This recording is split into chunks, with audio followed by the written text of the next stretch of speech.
2025 లేదా 26లో డిగ్రీ లేదా బీటెక్ చదివారా? సాఫ్ట్‌వేర్ జాబ్ కోసం ఎదురు చూస్తున్నారా? అయితే కోడ్ జ్ఞాన్ 100 డేస్ కోర్సులో చేరండి. జాబ్ సాధించండి. నమస్కారం శైలజ గారు. నమస్తే సిరి గారు. సో, ప్రెజెంట్ అందరూ కూడా చాలా బిజీ షెడ్యూల్‌లో ఉన్నారు. ఏదన్నా వర్క్ కూడా ఇమ్మీడియేట్‌గా అయిపోతే బావుండు అని అనుకుంటూ ఉన్నారు.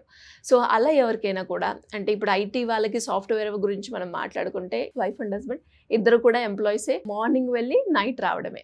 అలాంటి వాళ్ళని కూడా మనం క్యాప్చర్ చేసి ఏదైనా ఒక బిజినెస్‌ని మనం స్టార్ట్ చేయొచ్చంటారా? చేస్తే ఎంతవరకు ఉంటుందంటారు ఇందులో లాభాలు? ఇప్పుడు మీరు ఐటీ ఎంప్లాయీస్ బిజీ షెడ్యూల్ ఇవన్నీ చెప్పారు కదా! వాళ్ళు కాకుండా ఇంట్లో ఉన్న వాళ్ళకైనా గానీ, ఎవ్వరికైనా అందరూ బిజీగానే ఉన్నారిప్పుడు. అందరికి ఇన్‌స్టాంట్‌గా అయిపోవాలి, 2 మినిట్స్‌లో అయిపోవాలి. అలా మన బ్రెయిన్ అనేది రివైరింగ్ అయిపోయింది. అంత 5 మినిట్స్, 10 మినిట్స్ కంటే ఎక్కువైపోతే మనకు ఓపిక అసలు ఉండట్లేదనమాట. ఆ విధంగా మార్కెట్ అనేది అలా డిజైన్ అయిపోయింది. అవును. కాబట్టి మనం ఏదైనా ఆ లోపు మనము అందుబాటులో ఉండే విధంగా మనం ఏదైనా బిజినెస్ ప్లాన్ చేస్తే ఇప్పుడు ఉన్న సిట్యుయేషన్‌లో మనం సక్సెస్ అవుతాం. కానీ ఇప్పుడు మార్కెట్ చూసినట్టయితే 2 మినిట్స్‌లో వస్తున్నాయి, 10 మినిట్స్‌లో వస్తున్నాయి, అన్నీ వస్తున్నాయి. బట్ హెల్త్ వైస్‌గా ప్రాబ్లమ్ వస్తుంది. హెల్త్ పాడవుతుందనమాట. ఇప్పుడు ఫుడ్ ప్రిపేర్ చేసుకోవడం అనేది అందరికీ ప్రాబ్లమే ఇప్పుడు.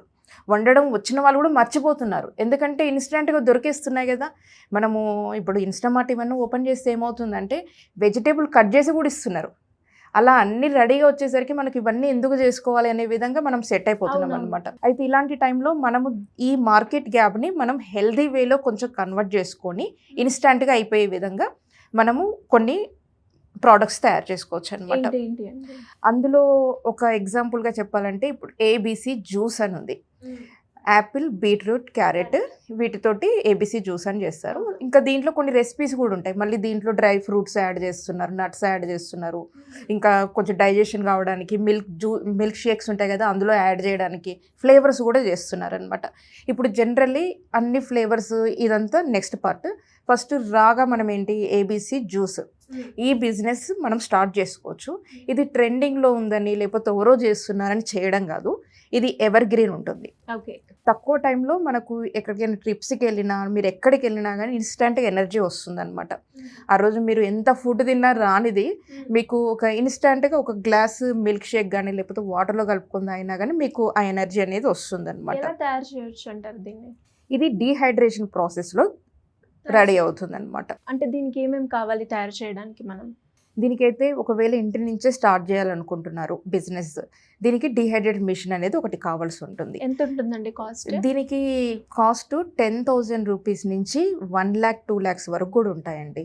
మీరు బిజినెస్ సెట్ చేసుకునేటప్పుడు ఫస్ట్ తక్కువ రేటు తీసుకోండి.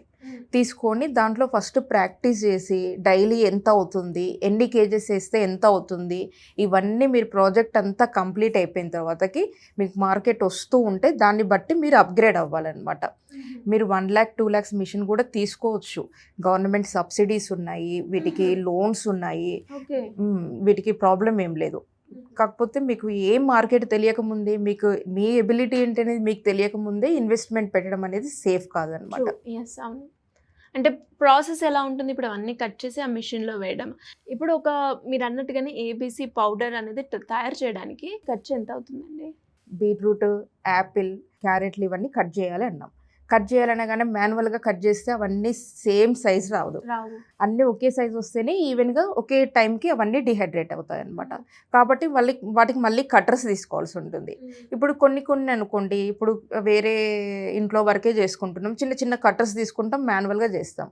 ఇంకా ఎక్కువ ప్రాసెస్ అవుతున్న కొద్దీ కట్టింగ్ చేయడానికి మళ్ళీ పల్వరైజర్స్ అలాంటి మిషన్స్ ఉంటాయన్నమాట. అవే స్లైసెస్ అవుతూ ఉంటాయి. మీకు ఎలా చిప్స్ లాగా కావాలంటే చిప్స్ అవుతూ ఉంటాయి. మీకు స్లైసెస్ లాగా కావాలంటే స్లైసెస్ ఎలా అంటే అలా అవుతూ ఉంటాయన్నమాట. ఆ మిషన్ తీసుకోవాల్సి ఉంటుంది మీరు. మళ్ళీ ప్యాకింగ్ చేయాల్సినప్పుడు ప్యాకింగ్ మీరు మాన్యువల్‌గా చేసి ఊరికనే 1,500 పెట్టి ఒక సీలింగ్ మిషన్ తీసుకోవచ్చు. లేదంటే మీకు మంచి మిషన్ ఆటోమేటిక్ సీలింగ్ మిషన్ కూడా తీసుకోవచ్చనమాట. ఇలా మీకు మిషనరీ కాస్ట్ అనేది యావరేజ్‌గా మీకు ఒక 30,000 నుంచి స్టార్ట్ చేస్తే 3,00,000 కూడా మీరు డిపెండ్ ఆన్ ద బిజినెస్ అవుతదనమాట. దాన్ని బట్టి మీరు రిజల్ట్ కూడా వస్తుంది. మీరు 30,000 ఇన్వెస్ట్మెంట్ పెట్టి 3,00,000 ఇన్‌కమ్ రావాలి అనంటే అది అవ్వదు. మీరు స్ట్రెయిన్ అవుతారు. అలా మీ మార్కెట్‌ని చూసుకొని మీరేం చేయాలనుకుంటున్నారు సీరియస్‌గా కూర్చొని చేయాలి. క్యాజువల్‌గా చూస్తే రాదనమాట. మీరు కొన్నవి మీరే తినాలి తప్ప అది అవ్వదు. మరి దీనికి షెల్ఫ్ లైఫ్ ఎంత ఉంటుందండి? షెల్ఫ్ లైఫ్ బాగుంటుందండి. ఇప్పుడు జనరల్లీ డిహైడ్రేట్ ప్రాసెస్ అంటే ఏంటంటే, ఇప్పుడు యాపిల్స్ కట్ చేసాము, డిహైడ్రేట్ చేసాము, మిషన్లో పెట్టేసాము, ఇమీడియట్లీ దాని మీద బ్లాక్ అవ్వడం, మీరు యాపిల్స్ కట్ చేసుకొస్తే బయట పెట్టేస్తే మీకు కలర్ చేంజ్ అవుతుంది. అలా అవ్వకుండా ఉండాలి అని అంటే మళ్ళీ దాన్ని కొంచెం లెమన్ వాటర్లో సోక్ చేయాలి, కొంచెం ఆరబెట్టాలి, పెట్టాలి. ఇలా ప్రతి ఫ్రూట్కి ఒక ప్రాసెస్ ఉంటుంది. కొన్ని ఏమో సాల్ట్ వాటర్లో తీసేస్తాము, కొన్ని లెమన్ వాటర్లో, కొన్నిటికి సిట్రిక్ యాసిడ్ యాడ్ చేస్తుంటారు, కొన్ని డిఫరెంట్ కొన్నిటి షుగర్స్ యాడ్ అదే చేస్తుంటారు. ఏబీసీకి అయితే ఇప్పుడు ఇది ఒక టిప్ అనమాట యాపిల్కి. ఇప్పుడు వాటిని మనము డీహైడ్రేట్ చేస్తాము. డీహైడ్రేట్ అంటే అర్థం ఏంటంటే వాటిలో ఉన్న వాటర్ని తీసేస్తారనమాట. మనం బయట ఎండలో ఆరబెట్టుకోవచ్చు, కానీ మీరు ఒకటే రోజుకి అది సన్ డ్రైయింగ్కి ఆరవు.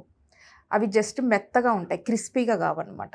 అప్పుడు దాంట్లో మాయిశ్చర్ ఉన్నప్పుడు ఫంగస్ వస్తుంది, షెల్ఫ్ లైఫ్ తగ్గిపోతుంది. ఇంకొకటి దాంట్లో న్యూట్రిషన్స్ కూడా పోతాయండి. సన్ డ్రైయింగ్కి న్యూట్రిషన్స్ పోతాయి.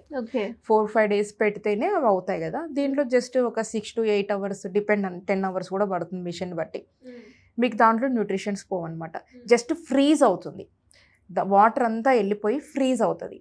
ఇక్కడ ఒక ప్రాబ్లం ఉంటుంది ఏంటంటే, మీకు 10 kgs యాపిల్ కట్ చేసి పెడితే మీకు 1 to 2 kgs మాత్రమే మీకు రిజల్ట్ వస్తుంది అనమాట.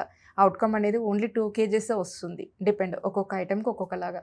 ఇక్కడ మనము కాస్ట్ చూసుకొని దాన్ని బట్టి మనం వెయిట్ చూసుకొని కూడా కాస్ట్ వేసుకోవాల్సి ఉంటుంది అనమాట. అంటే ఇప్పుడు ఇందులో ప్రాఫిట్ అంటే ఎలా మనము చూడొచ్చు అంటారు? అంటే ప్రైసింగ్ అయినా, థైరాయిడ్ ఖర్చు ఇవన్నీ తీసేస్తే మనకి ప్రాఫిట్ ఎంత వస్తుంది? దీన్ని అంతా ఎలా క్యాలిక్యులేట్ చేయాలి? ఇప్పుడు వీటిని మనము డైరెక్ట్ ఫార్మర్స్ దగ్గరికి వెళ్ళి ఇలా చేయాలి అని అంటే మనం పెద్ద ఎత్తున చేసినప్పుడే పాసిబుల్ అవుతుంది. నార్మల్గా చేసినప్పుడు ఏమవుతుంది, మనకు అవన్నీ కాస్టింగ్ అనేది ఎక్కువైపోతుంది అనమాట. కాబట్టి ఏం చేసినా ఏదైనా ఒక ప్రోడక్ట్ సెలెక్ట్ చేసుకోవాలి. మిషన్ ఉంది కదా, అన్నీ పెట్టుకోకుండా మీరు ఏబీసీ జ్యూస్ అనుకున్నారు అదే పెట్టుకోండి. అవే ఎక్కువ బల్క్లో తీసుకురండి, తీసుకొచ్చేసేసి వాటినే స్టార్ట్ చేయండి. అప్పుడు మీకు ఒక కేజీ లాగా మనం సేల్ చేయము, ఒక పౌచెస్లో మనము 50 grams అలా ప్యాక్ చేసి సేల్ చేస్తాం. మనకు 100 rupees పడింది అనుకోండి మన కాస్ట్, మనము అట్లీస్ట్ ఒక 2 to 300 rupees మనం జనరల్గా సేల్ చేస్తాం. అంత కూడా సేల్ చేయకపోతే మనకు వేస్ట్ అనమాట. మనకు కూడా వర్క్, పవర్ ఇవన్నీ ఉంటాయి కదా. ఇవి పవర్ కాకుండా సోలార్ కూడా ఉంటాయి అన్నమాట యూనిట్స్. అయితే దీనికి ప్రాఫిట్ పర్సంటేజ్ ఏదైతే ఉందో అది ఎలా మారుతుందంటే, ఇప్పుడు నేను జ్యూస్ పౌడర్ చేస్తున్నా, లేదంటే యాపిల్ పౌడర్ చేస్తున్నా. యాపిల్ పౌడర్ని మీరు లేబుల్ వేశారు, మీకు అసలు ఫస్ట్ సేల్ కావు. దాని బెనిఫిట్ ఏంటి? ఏబీసీ జ్యూస్ పౌడర్ అని మీరు, అది సెకండరీ. ఫస్ట్ దానివల్ల మీకు బెనిఫిట్ ఏంటి, కొనే వాళ్ళకి ఏం బెనిఫిట్, దాన్ని హైలైట్ చేయాలన్నమాట. దాన్ని హైలైట్ చేసి మీరు లేబులింగ్ చేసుకొని అదే విధంగా ప్రాబ్లమ్నే ఎప్పుడు ఫోకస్ చేసి మీరు మార్కెటింగ్ చేసుకున్నారు అనుకోండి, ప్రైస్ పెరుగుతుంది. ఆ విధంగా మనం ప్రాఫిట్ని పెంచుకోవచ్చు. ఇందులో ఎక్కువగా చేసే మిస్టేక్స్ ఏంటి ఈ బిజినెస్ స్టార్ట్ చేసిన వాళ్ళు శైలజ గారు?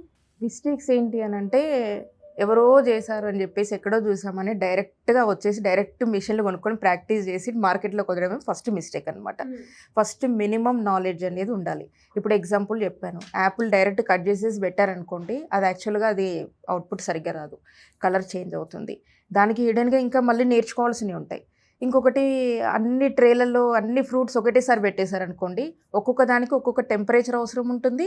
బీట్రూట్కి ఒక టెంపరేచర్, యాపిల్కి ఒక టెంపరేచర్, ఇవన్నీ మిక్స్ చేసి పెట్టారనుకోండి, అప్పుడు ప్రాబ్లం వస్తుంది. మళ్ళీ మీరు మిషన్లో వాటిని గ్రైండ్ చేస్తారు సరే, అప్పుడు అన్నీ కలిపి చేశారనుకోండి, అప్పుడు ప్రాబ్లం వస్తుంది.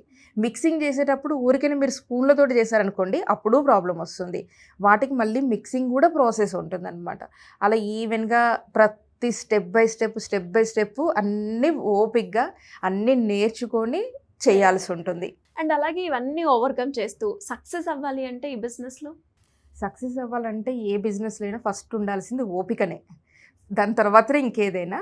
ఇంకొకటి, స్టార్ట్ చేయగానే వెంటనే ఆర్డర్స్ రావట్లేదు, లేకపోతే ఎవరు నచ్చట్లేరు, ఇలాంటివన్నీ పక్కన పెట్టేసి అయ్యేదాకా చేయాలి. మీరు ఫస్ట్ కమిట్ అయ్యే ముందే ఫస్ట్ డిసైడ్ చేసుకోవాలి, ఇది కరెక్టా కాదా, నేను చేయగలుగుతున్నా లేదా అని. వన్స్ కమిట్ అయ్యారు, స్టార్ట్ చేశారు అని అంటే ముందుకు వెళ్ళిపోవడమే. అది ఎన్ని స్ట్రగుల్స్ వచ్చినా అసలు ఎవరు కొనకపోయినా పర్వాలేదు, కానీ చేస్తూనే ఉండాలన్నమాట. ఈ బిజినెస్లో కూడా అంతే. థ్యాంక్ యూ అండి. Thank you so much Shailaja. Thank you అండి.